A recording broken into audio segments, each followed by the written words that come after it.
Aspirants, welcome back to परीक्षा सारथी, जहां मैं आज आपके लिए लाई हूं आज के टॉप करंट अफेयर्स जो आपके UPSC and other state PCS exams के प्रीलिम्स, मेंस एंड इंटरव्यू के पॉइंट ऑफ व्यू से इम्पॉर्टेंट होंगे। तो स्टार्ट करते हैं आज का सेशन बिना कोई टाइम वेस्ट किए। आज प्रीलिम्स रिलेटेड बहुत ही इम्पॉर्टेंट मटेरियल है जो आप बिल्कुल भी नहीं छोड़ सकते।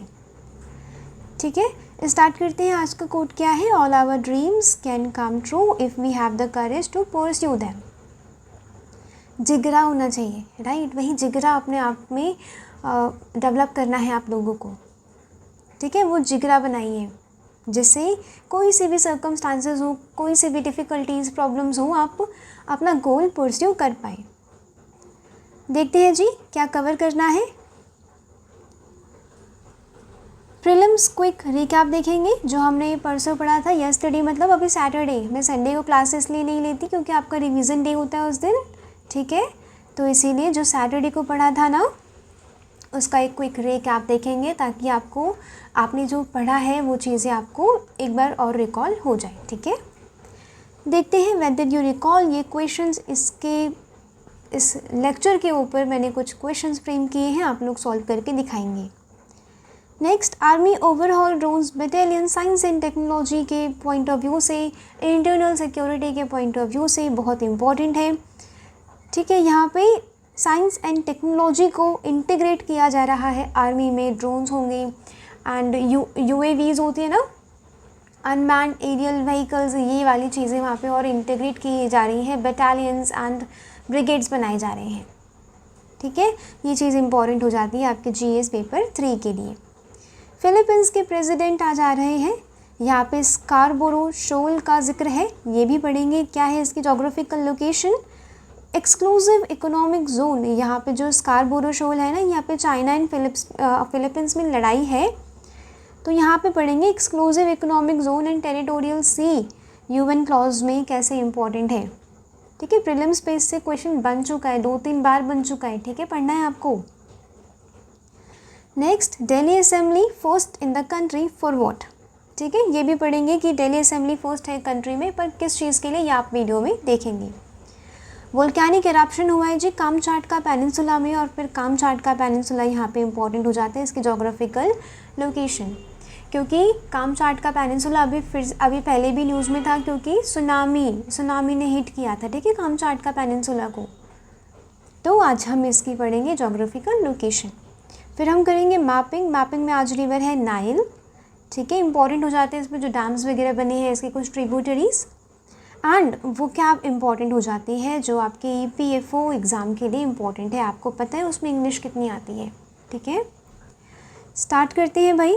मैं महिमा मिश्रा स्टार्ट करती हूँ ऑफिसर वाली सोच एंड एनालिसिस वाली अप्रोच के साथ। प्रीलिम्स को एक रिकैप, चलिए जी रिकैप देखते हैं। आपने जो भी पढ़ा है ना उसका एक रिकैप आज देखते हैं। ट्रंप ने इम्पोज किया है 25% टैरिफ। बहुत मैं काफ़ी टाइम से आपको पढ़ा रही हूँ कि 25% टैरिफ ट्रंप ने इम्पोज किया है इंडिया के गुड्स में इन अमेरिकन मार्केट। ठीक है, एंड पेनल्टी लगाई है अगर हम रशिया से एनर्जी एंड डिफेंस सेक्टर में डील करते हैं तो। ये वाली पेनल्टी ना अभी अनस्पेसिफाइड है, स्पेसिफाई नहीं की गई है। ठीक है, ये वाले ना मैंने आपको पूरे इम्पैक्ट बताए थे, पूरे what India should do now, ये सारी चीज़ें मैंने आपको बताई थी। इसीलिए अगर आपको ये चीज़ें पढ़नी है ना तो फिर आप सैटरडे वाली क्लास देखिएगा। वाइस प्रेसिडेंट इलेक्शन, क्योंकि 9 सितंबर को वाइस प्रेसिडेंट का इलेक्शन के लिए डेट फिक्स की गई है। ठीक है, तो यहाँ पे मैंने आपको पढ़ाया था उस दिन वाइस प्रेसिडेंट इलेक्शन के बारे में। आर्टिकल 66 है जो कहता है कि जो प्रेसिडेंट है उनका election before the completion of term होना चाहिए। बट धनकर का क्या है? मिड टर्म रेजिग्नेशन है। मिड टर्म रेजिग्नेशन है यानी कि अब इलेक्शन कंडक्ट करवाई जाएंगे। अभी जो डिप्टी चेयरमैन है उन्होंने सीट ली है। ठीक है, टेम्प्रेरी के लिए, वो टेम्प्रेरी बेसिस में। आर्टिकल 324 वही इलेक्शन कमीशन कंडक्ट करवाता है election under presidential and vice presidential election act of 1952। Article 66 यहाँ पे इलेक्टोरल कॉलेज की बात करते हैं। कौन रहेंगे भाई? दोनों हाउसेस के। लोकसभा भी एंड राज्यसभा भी, दोनों हाउसेस के यहाँ पे both elected and nominated members रहेंगे। ठीक है, भूलना नहीं है, वाइस प्रेसिडेंट बहुत न्यूज़ में आजकल, क्वेश्चन आने की संभावनाएं बहुत ज़्यादा है। नेक्स्ट हमने पढ़ा था अन्नदाता सुखी भवा योजना, याद है कि नहीं? आंध्र प्रदेश में ये स्कीम लॉन्च की गई है। इसमें क्या है, 6000 अमाउंट जो पीएम किसान के अंडर दिए जा रहे थे ना, उसे एक्सटेंड कर दिया है 14000 अमाउंट। फिर मैंने आपको पढ़ाया था पीएम किसान के बारे में। चलिए इसका प्रीलिम्स रिलेटेड देखते हैं कुछ फैक्ट्स। सेंट्रल सेक्टर है स्कीम, ठीक है, यानी कि 100% कॉन्ट्रीब्यूटेड बाय सेंटर। एक होता है सेंट्रली स्पॉन्सर्ड, जिसमें रेशियो किया जाता है 60-40 एंड हिमालयन स्टेट्स में रेशियो रहता है 90-10। 90-10 का मतलब क्या है, 90 सेंट्रल गवर्नमेंट देगी एंड 10 स्टेट गवर्नमेंट देगी। यहाँ पे 60% central government and 40% state government. ठीक है जी, याद रखेंगे। यहाँ पे क्या था, 6000 रुपीज़ दे रही थी सरकार in 3 equal installments. Direct benefit transfer के थ्रू दिया जा रहा था ताकि ट्रांसपेरेंसी को मेंटेन किया जा सके एंड जो इंटरमीडिएट होते हैं घूस पैसे खाने वाले वो ना आए। दिसंबर 2018 में लॉन्च की गई थी। जो भी स्टेट पीसीएस होते हैं ना, उसमें ये पूछा जाता है, स्कीम का लॉन्च ईयर पूछा जाता है, मंथ भी। ठीक है, याद रखेंगे। To all land holding farmers, but exception है यहाँ पे, अमीर लोग हो गए जैसे कि नेता, प्रोफेशनल्स एंड इनकम टैक्स, ये वाले जो एक्सेप्शंस हैं उस दिन मैंने आपको डिटेल में पढ़ाया था। ठीक है, ये लोग नहीं आएंगे, इनकम टैक्स देने वाले नहीं आएंगे। अमीर लोग जैसे नेता गण हो गए जिनके पास ज़मीन है, उन्हें काहे देंगे 2000 रुपये, राइट। प्रोफेशनल्स हो गए, मेंबर ऑफ पार्लियामेंट हो गए, ठीक है, इन्हें नहीं मिलेंगे। फिर हमने पढ़ा था नेशनल फिल्म अवार्ड, जिसमें इम्पोर्टेंट था हमारे लिए क्या, बेस्ट फिल्म 12th फेल। ठीक है, बेस्ट फिल्म का अवार्ड किसे मिला है, 12th फेल। यहाँ पे विक्रांत मैसी ने शेयर किया था अवार्ड किसके साथ, शाहरुख खान के साथ, right. Next is Gangaikonda Cholapuram. Gangaikonda Cholapuram में पीएम ने विजिट किया था एंड वहाँ की डेमोक्रेसी, जो उस टाइम पे एंशिएंट डेमोक्रेसी थी, उसकी बहुत तारीफ़ की थी। तब मैंने आपको ये पढ़ाया कि उत्तरा मेरियर इंस्क्रिप्शन है तमिलनाडु में, वहाँ पे डेमोक्रेटिक चोला रूल का वर्णन किया गया है। वहाँ पे बैलॉट सिस्टम यूज़ किया जाता था, जिसे कहते हैं कोडाबोलाई सिस्टम। अगर प्रीलिम्स में क्वेश्चन आता है कि what is Kudavolai system in ancient India, तो आप क्या लिखेंगे, आप क्या ऑप्शन पे राइट करेंगे, बैलॉट सिस्टम या फिर कुछ इलेक्शन का सिस्टम। यहाँ पे सेल्फ गवर्निंग विलेज असेंबलीज थी, जिसे कहते हैं सभाज। इंपीरियल चोला के कैपिटल क्या थी, गंगाईकोंड चोलापुरम।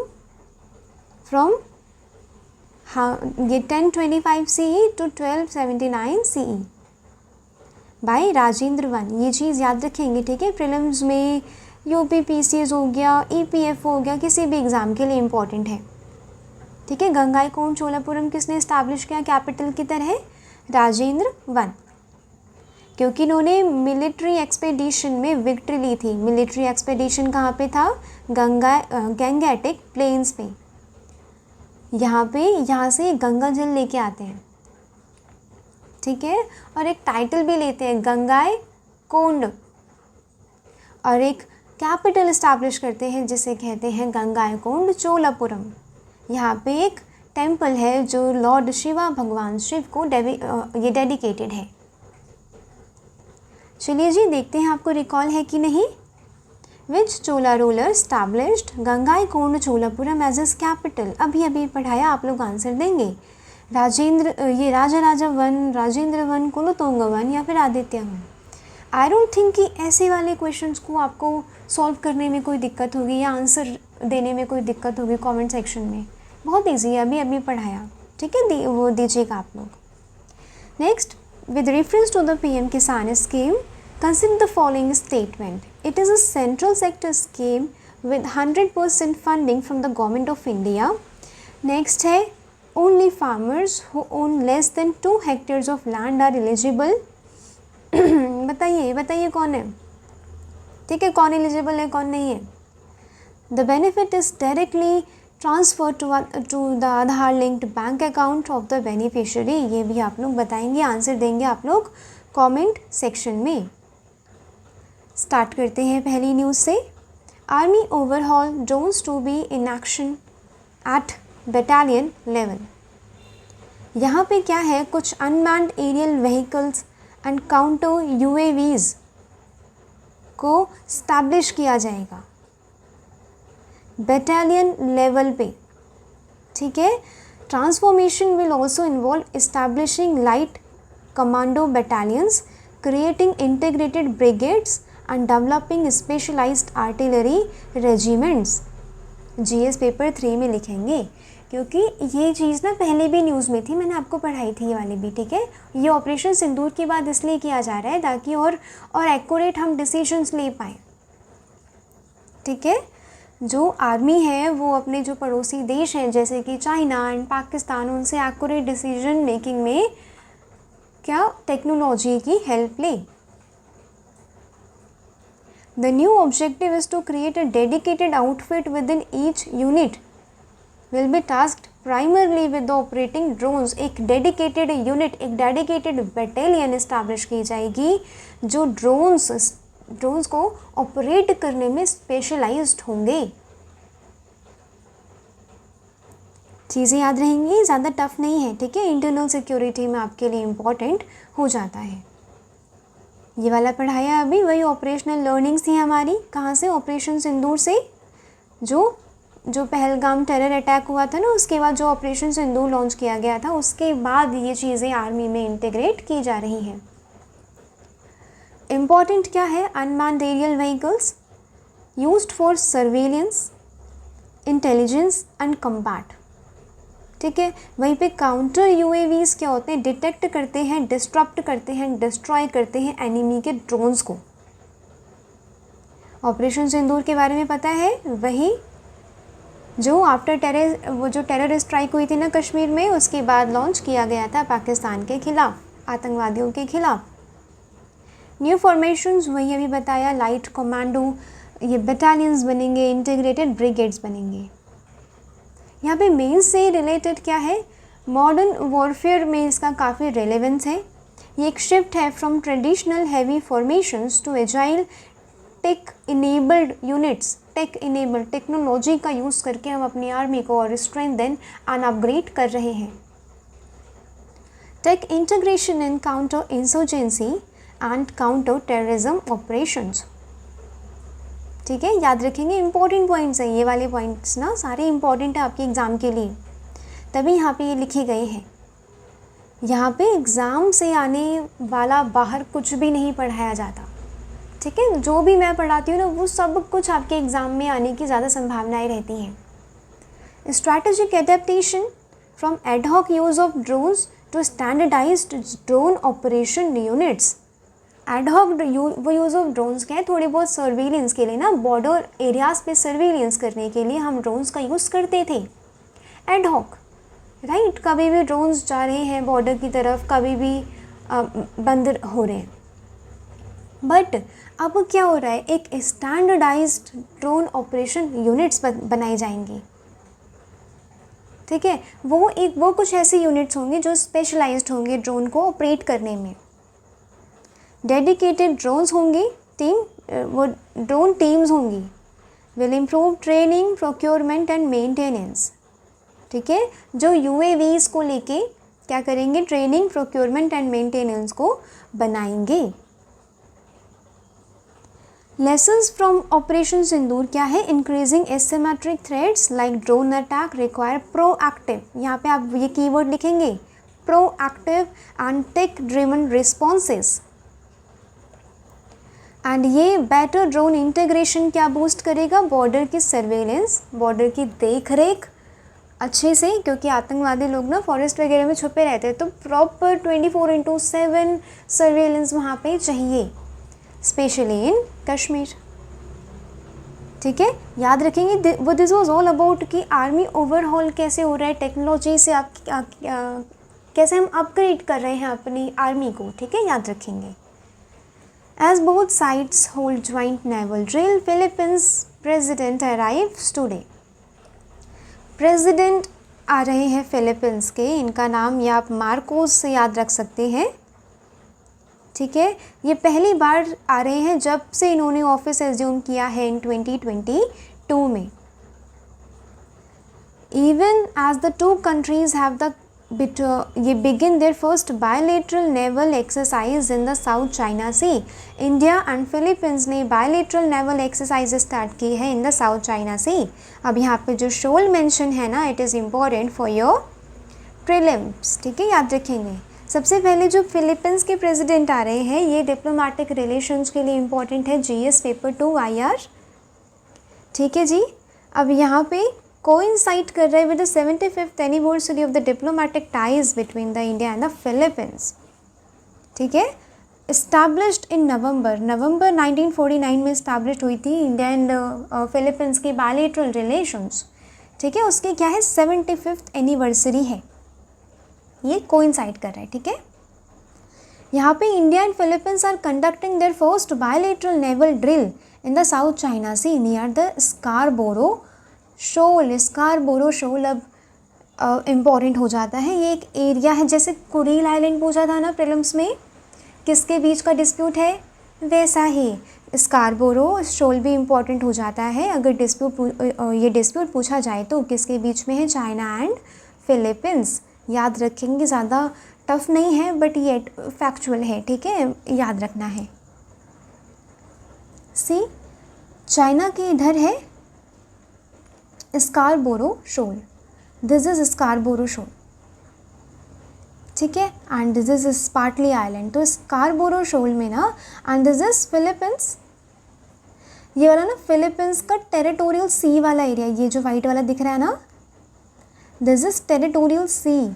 अभी हम पढ़ेंगे, ठीक है, इकोनॉमिक जो एक्सक्लूसिव इकोनॉमिक जोन क्या होता है, टेरिटोरियल सी क्या होता है।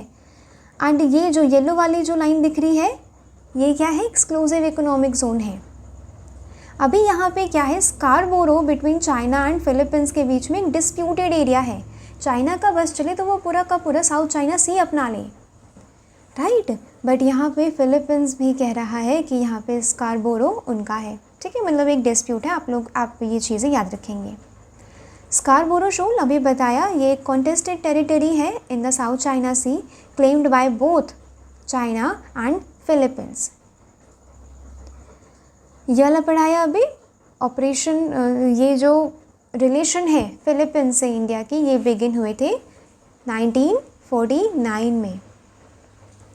विजन महिसागर है, विजन महिसागर क्या है, ये इंडिया का नाम भी इंडिया जैसा ही लग रहा है, ठीक है, याद रखिएगा। इंडिया का मैरीटाइम कोऑपरेशन विजन है in the Indo Pacific. Act East policy IR का बहुत इंपॉर्टेंट पार्ट है, ठीक है, इसके नोट्स तो हर एक एस्पिरेंट के पास होना चाहिए जो UPSC and other state PCS exams की तैयारी कर रहा है। Act East Policy India's foreign policy initiative to deepen relations with the ASEAN and East Asian countries. Strategic significance देखेंगे यहाँ पे, ये सपोर्ट करता है जो इंडिया की ड्रिल हो रही है ना स्कारबोरो शोल पे, near Scarborough Shoal with Philippines, अभी जो पढ़ाया, ठीक है, इसमें क्या है, सपोर्ट करता है ये for freedom of navigation. This alliance with the global effort to counter balance China's maritime assertiveness. China की मैरीटाइम असर्टिवनेस ये है कि उसका ये वाला भी आइलैंड, वो वाला भी आइलैंड, यहाँ पे भी मिलिट्री के बेसिस इस्टेब्लिश करने हैं, ये वाले भी टेरिटोरियल ये डिस्प्यूट में इन्वॉल्व होकर अपना वो बना लेना है, ठीक है, टेरिटरीज़ को। तो इसीलिए ये चीज़ जो ड्रिल है ये चाइना की मैरीटाइम असर्टिवनेस को काउंटर बैलेंस करता है। India's act east and Indo Pacific strategy, Philippines की पिलर है इंडिया की एक्ट ईस्ट पॉलिसी में एंड इंडो पैसिफिक स्ट्रैटेजी में। ये जो विजिट है ये सपोर्ट करेगी defence cooperation, technology and trade ties, ठीक है, ये सारे कीवर्ड्स आपको लिखने हैं। Defence and diplomacy synergy, strategic convergence in maritime domain awareness, defence exercises in capacity building. अब इंडिया की जो ड्रिल हो रही है नियर द साउथ चाइना सी, ये शो करता है alignment with a like minded Indo Pacific democracy, कि हाँ इंडिया का माइंड जो है वो वहाँ की डेमोक्रेसी से मिल रहा है। वो चाइना के असर्टिवनेस को नहीं सपोर्ट करते। ठीक है, ये यहाँ पे दिख रहा है। मेंशन था exclusive economic zone and territorial सी का मेंशन था। ये एक इंटरनेशनल मैरीटाइम लॉ है, किसके under? United Nation Convention on the Law of the Sea. UNCLOS एक ऑर्गेनाइजेशन है, एक एग्रीमेंट है, ट्रीटी है, जिसके अंदर economic exclusive economic zone and territorial sea हो गया, कंटेजियस जोन हो गया, हाई सीज हो गया, इन सबको डिफाइन किया गया है, एक लाइन डेमार्केट किया गया है। ठीक है, एक लाइन डेमार्केट की गई है। टेरिटोरियल सी क्या होता है जी? Up to 12 nautical miles. The belt of the coastal water extending 12 nautical miles from the base line. यहाँ पे सबसे पहले डायग्राम से समझते हैं। This is base line. Base line वो लाइन होती है जहाँ पे लैंड खत्म हो गया एंड टेरिटोरियल जो कॉन्टिनेंटल शेल्फ है, ठीक है, जो कॉन्टिनेंटल शेल्फ है वो स्टार्ट हो रही है। This is continental shelf and this is continental slope. ये ज्योग्राफी का बेसिक है, ठीक है, ओशनोग्राफी जो होती है ना उसका बेसिक है, ये तो पता होना चाहिए। यहाँ से कॉन्टिनेंटल शेल्फ होती है ये वाली, एंड जो यहाँ पे लैंड गिर रही है ना समुद्र में, ये होता है कॉन्टिनेंटल स्लोप। बेस लाइन से 12 नॉटिकल माइल क्या होगा? टेरिटोरियल सी। बेस लाइन से 24 नॉटिकल माइल क्या होगा? Contagious zone. अभी हम इसके राइट्स एंड रिस्पॉन्सिबिलिटीज़ पढ़ेंगे, ठीक है। एंड यहाँ पे क्या हो गया? ये हो गया एक्सक्लूसिव इकोनॉमिक जोन, यानी कि बेस लाइन से 200 नॉटिकल माइल्स क्या हो गए यहाँ पे? Economic exclusive economic zone.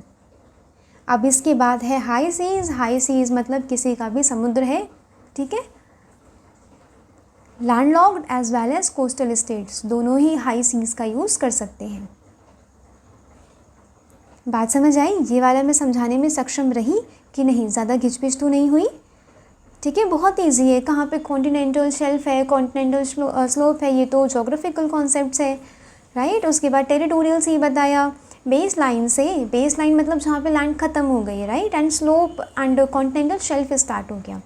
वहाँ से 12, वहाँ से 24 क्या होगा? Contagious zone. वहाँ से 200 क्या होगा? Economic exclusive economic zone. Next अगर उसके बाद है तो क्या होगा? हाई सीज होगा। सबसे पहले देखेंगे टेरिटोरियल सी की सॉवरेनिटी क्या है भाई? फुल सॉवरेनिटी है स्टेट की over the air, space, sea and the sea bed, just like land territory. Foreign vessels को इनोसेंट पैसेज है, स्टेटमेंट बना के पूछा गया था यूपीएससी में, आई थिंक 2025 या फिर 24 में पूछा गया था, ठीक है, आप लोग चेक करिएगा एक बार, पर है इन्हीं 2 ईयर्स में से कहीं पे है, ठीक है। They have the right of innocent passage. Innocent passage मतलब अगर फिलीपींस के यहाँ पे जो वो आ रहे हैं वो क्या पता जहाज़ से आए हैं, राइट, तो इनोसेंट पैसेज का बिल्कुल राइट है। They can pass through as long as there is no prejudicial to the peace और सिक्योरिटी। अगर वो पीस एंड सिक्योरिटी को हार्म नहीं कर रहे हैं तो वो पास कर सकते हैं। सिक्योरिटी क्या है भाई? स्टेट अपने लॉज को इन्फोर्स कर सकती है, जैसे कि स्मगलिंग लॉज है, कुछ वहाँ पे रिसोर्सेज का एक्सप्लॉइटेशन हो रहा है, फिशिंग का एक्सप्लॉइटेशन हो रहा है, राइट, उससे रिलेटेड लॉज यहाँ पे इन्फोर्स कर सकती है स्टेट। इंडिया क्लेम करता है, बिल्कुल इंडिया का क्लेम बनता भी है, right, 12 nautical miles from its coast. Next is economic exclusive economic zone. ये 12 से 200 nautical miles. The zone beyond the adjacent to the territorial sea. Territorial sea से जो आगे है एक जोन, ये है एक exclusive economic zone. Sovereign rights है, हैव द फुल, ये कोस्टल स्टेट्स ये does not have the full sovereignty like the territorial water, but rights हैं किस चीज़ के लिए? Exploring, exploiting and conserving and managing क्या? नेचुरल रिसोर्सेज जैसे कि fish, oil, gas, minerals and in the water column in sea bed. यहाँ पे natural resources को एक्सप्लॉइट करने के राइट हैं। इकोनॉमिक एक्टिविटीज़ यहाँ पे कंडक्ट की जा सकती हैं, जैसे कि विंड फार्म्स बन गई या फिर मरीन रिसर्च हो रही है। अदर स्टेट्स के क्या राइट्स हैं? All other countries have the freedom of navigation. Freedom of navigation, यही freedom of navigation China harm करता है साउथ चाइना सी में। एंड ओवरफ्लाइट, ओवरफ्लाइट मतलब समुद्र के ऊपर प्लेन उड़ा के जा सकते हैं। Subject to the rights of the coastal states regarding the resources. India के पास एक्सक्लूसिव इकोनॉमिक जोन कितना है? ऑफ 2.3 मिलियन स्क्वायर किलोमीटर, जो हम एक्सप्लोरेशन के लिए, ऑयल एक्सप्लोरेशन एंड फिशिंग के लिए यूज़ करते हैं। Other maritime zones, contagious zone है बताया, टेरिटोरियल वाला जो टेरिटोरियल वाटर हो गया वो हो गया 12 तक, बेस लाइन से 12 तक। उसके बाद क्या है? कंटेजियस जोन जो है 12 से 24। ठीक है जी। लिमिटेड एनफोर्समेंट राइट होंगे यहाँ पे, customs, immigration and high seas जो है वो सब के लिए ओपन टू ऑल स्टेट्स है। ठीक है, यहाँ पे टेरिटोरियल हो गए, लैंडलॉक्ड हो गए, कोस्टल हो गए, ये सब के लिए ओपन है। ठीक है, ओपन सीज है। Next important, Delhi assembly runs solely on sunlight. Solar power को यूज़ करके पूरी की पूरी असेंबली चलाई जा रही है। ये फर्स्ट है in the country. One liner current affair के लिए इम्पॉर्टेंट है किसी भी एग्ज़ाम में, जैसे कि EPFO हो गया, वहाँ पे फर्स्ट इन द कंट्री आती है ना। EPFO एग्ज़ाम के लिए इम्पॉर्टेंट है। एंड आप स्टेट PCS दे रहे हैं जैसे कि UPPSC, BPSC, उसके लिए इम्पॉर्टेंट है। Delhi Legislative Assembly became the first legislature in the country to be powered entirely on solar energy. Following the commissioning of 500 kilowatt rooftop solar power plant. यहाँ की assembly ने नेशनल ई-विधान एप्लीकेशन भी launch किया है ताकि paperless legislation functioning को की तरफ शिफ्ट किया जा सके। ठीक है जी, याद रखेंगे ना, कुछ ज़्यादा टफ तो नहीं है। एक वन लाइनर फैक्ट है, first in the country legislative कौन बना जो सोलार पावर पे रन कर रहा है? Delhi legislative assembly. यहाँ पे क्या हाईलाइट किया जा रहा है? विरासत और विकासत साथ चलेगा। ये आप कहाँ लिखेंगे? Legacy and development go together. कहाँ लिखेंगे? ऐसे में लिखेंगे। वही मैं बताती हूँ आपको कि क्या कैसे आपको यूज़ करना है, राइट? कैसे आपको अपने मतलब अगर आप न्यूज़पेपर पढ़ रहे हैं तो आपको यूटिलाइजेशन आना चाहिए उसका, कि आपके GS पेपर्स में, ऐसे में किस तरह से यूज़ किया जा सकता है, कहाँ पे कौन सा पॉइंट रेलेवेंट रहेगा। ठीक है, नेक्स्ट यहाँ पे वोल्केनो आया है, कहाँ पे? कामचाटका रीजन, रशिया का कामचाटका रीजन में। वोल्केनो का नाम है क्राशिनिनिकोव। कुछ अजीब सा नाम है, आप लोग सही प्रोनाउंस कर पाएँ तो ठीक है, मैं तो नहीं कर पा रही हूँ। The head of the volcano response team, यहाँ पे फर्स्ट कंफर्म किया गया है एरप्शन इन 600 ईयर्स। ठीक है, मतलब ये क्या था? डोरमेंट वोल्केनो था। डोरमेंट वोल्केनो जो चुप रहते हैं और कभी भी फूट जाते हैं। ठीक है जी। नेक्स्ट है जी कामचाटका पेनिनसुला। कामचाटका पेनिनसुला की जोग्राफिकल लोकेशन, वहाँ पे जोग्राफिकल क्या फीचर्स है वो इम्पोर्टेंट हो जाते हैं आपका प्रीलिम्स के लिए। ठीक है, प्रीलिम्स किसी भी स्टेट का, यहाँ पे अगर मैं प्रीलिम्स कहती हूँ ना तो आप वो सारे state PCS and UPSC and DPFO जैसे एग्जाम्स को याद रखा करिए। ठीक है। Location, located in the Far East Russia between Sea of Okhotsk and Pacific Ocean, Bering Sea. देखिए जी, कामचाटका पेनिनसुला फार ईस्ट है, राइट। ये Pacific Ocean, ring of fire बताया था, पूरा आपको एक्सप्लेन किया गया था। ये देखिए सी ऑफ ओस्टोक है and this is Pacific Ocean and this is Kamchatka peninsula. Kamchatka peninsula याद रखेंगे जी किसका पार्ट है? रशिया का फार ईस्ट का पार्ट है। Sea of Okhotsk and this is Pacific Ocean के बीच में है कामचाटका पेनिनसुला। एंड यहाँ पे ईस्ट में क्या है? बेरिंग सी है, बेरिंग सी। उसके बाद क्या? वो USA का अलास्का वाला पार्ट स्टार्ट हो रहा है। ठीक है, याद रखेंगे, ज़्यादा टफ नहीं है। And see this is Kuril island. Kuril island एक बार क्वेश्चन पूछा गया था प्रीलिम्स में, राइट। कुरील आइलैंड क्या है? यहाँ पे जापान, होकाइडो किसका है? जापान का है। जापान एंड रशिया के बीच में एक डिस्प्यूटेड एरिया है कुरिल आइलैंड। देखिए ना, काफ़ी छोटे छोटे से आइलैंड्स हैं यहाँ पे। तो कुछ आइलैंड्स कहते हैं रशिया उसका है, जापान कहता है मेरा है। ठीक है, तो यहाँ पे डिस्प्यूट है। आपको कामचाट का पेनिनसुला के बारे में पता चला। देखिए, सी ऑफ ओस्टोक एंड पैसिफिक के बीच में है, Sea of Okhotsk and bearing सी के बीच में है कामचाट का पेनिनसुला। यहाँ पे मोस्ट फेमस वोल्केनो पाया जाता है, ये टॉलेस्ट एक्टिव वोल्केनो है इन यूरेशिया। ठीक है, ये बहुत ही फ्रीक्वेंट यहाँ पे अर्थक्वेक एंड वोल्केनिक इरप्शंस होते हैं। Pacific plate subduction under the Eurasian plate, ये वाला मैंने आपको पढ़ाया था, अभी कल परसों पढ़ाया था, जब जापान में सुनामी आई थी। जापान हो गया, रशिया का फार ईस्ट वाला रीजन हो गया, एंड यूएसए का हवाई एरिया हो गया। ये क्यों इतने प्रोन है to tsunamis, to earthquake, to volcanoes? क्यों? बताया था आपको पैसिफिक रिंग ऑफ फायर के बारे में। दिस इज़ जापान रशिया वाला part and this is America वाला पार्ट। ठीक है, ये अर्थ के ये पैसिफिक ओशन वाला पार्ट को एक्सप्लोर किया जा रहा है। This is Pacific ocean. ठीक है, अब यहाँ पे क्या हो रहा है, ओशन एंड कॉन्टिनेंट का कन्वर्जेंस हो रहा है। कन्वर्जेंस में मैंने आपको बताया था, एक बार फिर बताती हूँ। This is convergence, this is ocean मान लीजिए। ये ओशनिक प्लेट है एंड कॉन्टिनेंट थोड़ा ऊंचा होता है ना, this is continental plate. Oceanic plate जो होती है जब कॉन्टिनेंटल प्लेट से टकराती है तो क्या हो जाती है, सबडक्ट हो जाती है, क्योंकि बेसोल्टिक रॉक्स से बनी होती है ओशनिक प्लेट एंड काफ़ी डेंसर होती है, भारी होती है। ठीक है, ये सबडक्ट हो जाती है। जहाँ पे सबडक्ट होती है उसे कहते हैं बेनिफ जोन, बेनिफ जोन कहते हैं, याद रखेंगे। ठीक है, नोट्स बनाने हैं आपको साथ साथ इसके।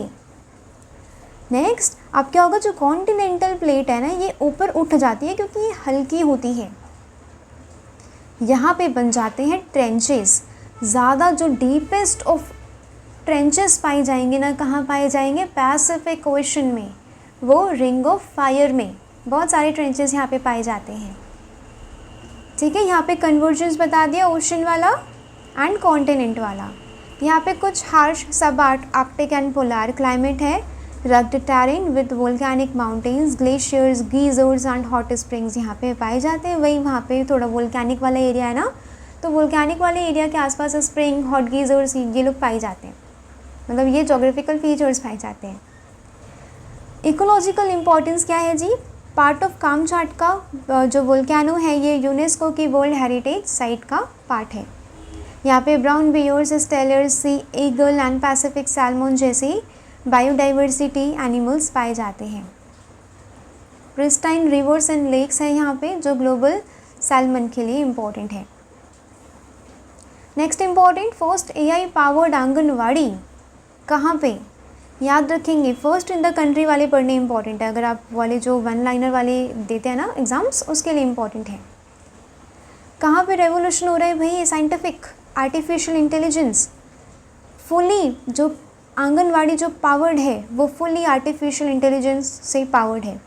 महाराष्ट्र के नागपुर डिस्ट्रिक्ट में 18 किलोमीटर फ्रॉम द सिटी। ठीक है, मेन सिटी में भी नहीं, ये 18 किलोमीटर फ्रॉम द सिटी है। यहाँ पे कुछ चीज़ें इंस्टेड ऑफ लाइव, ये लिमिटेड चॉक्स एंड स्लेट्स, पहले कैसे आंगनवाड़ी होती थी, स्लेट होती थी छोटी सी, उस पर चॉक से बच्चे लिखते थे, ABCD का ख ग घ लिखते थे, राइट। बट दिस आंगनवाड़ी क्या पोएम्स होते हैं, सॉन्ग्स होते हैं, फाउंडेशनल कॉन्सेप्ट्स होते हैं with the help of virtual reality. ये आप लिखेंगे GS पेपर 3 में, अगर आर्टिफिशियल इंटेलिजेंस का यूज़ डेली में बताया जाए तो कैसे एजुकेशन को हेल्प कर रहा है। ठीक है, लिखेंगे। हेडसेट्स फ्रॉम मेटा, अगर अभी पीछे से थोड़ा नॉइज़ आ रहा है ना, तो यहाँ पे रेन हो रही है, काफ़ी बारिश हो रही है, तो जिस वजह से अभी शोर आ रहा होगा। ठीक है, AI enabled interactive smart boards हैं, टैबलेट्स हैं and other interactive digital content है। डिजिटल कंटेंट यहाँ पे प्रोवाइड किया जाएगा। ठीक है, सी बच्चे देखिए यहाँ पे देखिए कैसे पढ़ रहे हैं ये लोग, है ना, ये वर्चुअल रियलिटी वगैरह को यूज़ करके। ठीक है जी, लिखेंगे अपने आंसर में, कहाँ लिखेंगे, GS पेपर 3 में एक एग्जाम्पल के तौर पे लिखेंगे। नेक्स्ट चलते हैं मैपिंग की तरफ। आज मैपिंग है किसकी, नाइल रिवर की, वही दुनिया की सबसे लंबी रिवर। नाइल रिवर बन रही है ये दो ट्रिब्यूटरीज से, यानी कि दो रिवर्स से। कौन कौन सी? White Nile and Blue Nile. कहाँ पे मिल रहे हैं? खार्तूम। खार्तूम सूडान वाला एरिया, ठीक है जी, याद रखेंगे, भूलेंगे नहीं। दिस इज़ रेड सी, ठीक है। एंड ये नाइल यहाँ पे जा रही है कहाँ जाने के लिए? मेडिटेरेनियन सी में जाने के लिए। This is Lake Nasser on Nile river, ठीक है। And this is important city of Egypt. कौन सी? कायरो।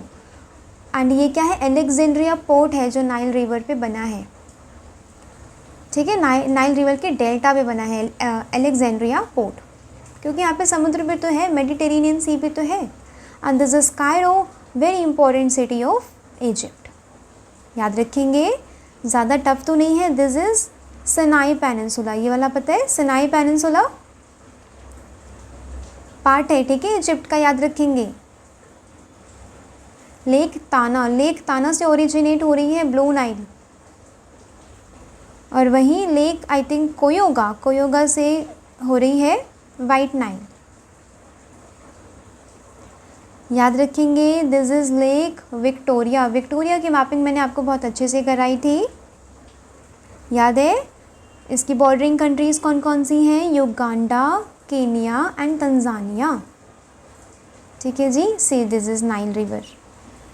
यहाँ पे आई थिंक कुछ एंशिएंट चीज़ें डेवलप वो बताई गई हैं, यहाँ पे कुछ टेम्पल्स वगैरह बताए गए हैं।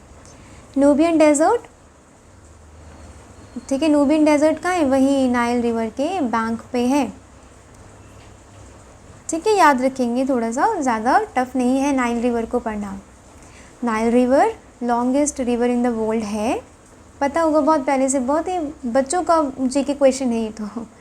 North eastern Africa traversing through 11 countries. इसका जो बेसिन है वो एक्सटेंड करता है across Tanzania, Burundi, Rwanda, Democratic Republic of Congo, Kenya, Uganda, South Sudan, Ethiopia, Sudan and Egypt,